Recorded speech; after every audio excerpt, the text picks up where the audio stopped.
Waktu di katil iron. Dan ini waktu malam.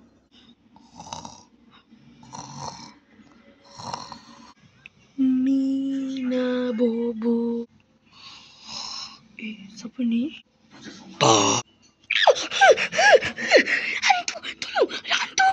Mana nak lari? Kamu tak boleh sembunyi.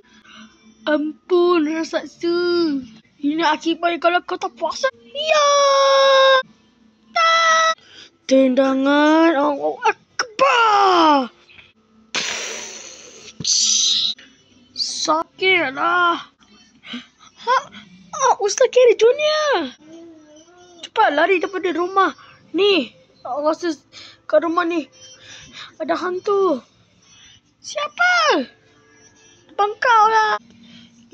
Tak guna punya kuning. Lari sekarang.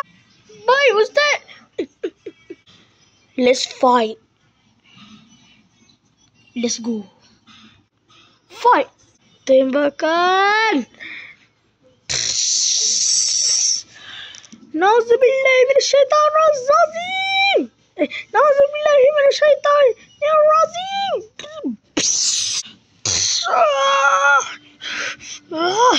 Tak guna kau. Tendangan.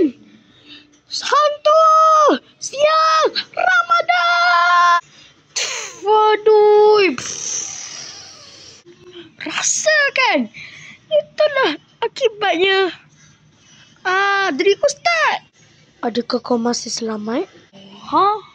Iya, tendangan. Astagfirullah. Okay. Ustaz Kerry Junior. Ustaz bola putih, kau dah kalahkan dia ke? Dah. Yang peliknya, mana Ayan? Alamak, aku saja keluar rumah bukan pergi tempat lain. Oh, no. Selepas Ayan keluar. Mana rumah? Aku kat hutan. 4 Mac kemudian. Lapaknya dah letak sahur. Lepas tu tersesat dalam hutan lagi. Ustaz-ustaznya mencarinya. Ayan. Mana budi jatuh puasa tu? Aku rasa ini adalah sumpahan. Jangan fikir buka-buka lah Ustaz. Maaf. Berbuka. Lapaknya. Ustaz Kerry, aku rasa kita kena call polis. Tapi kita kan mainan.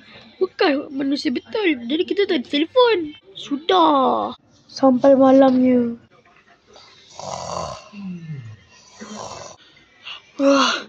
Makanan.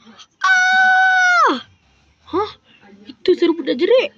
Itu mesti sambung.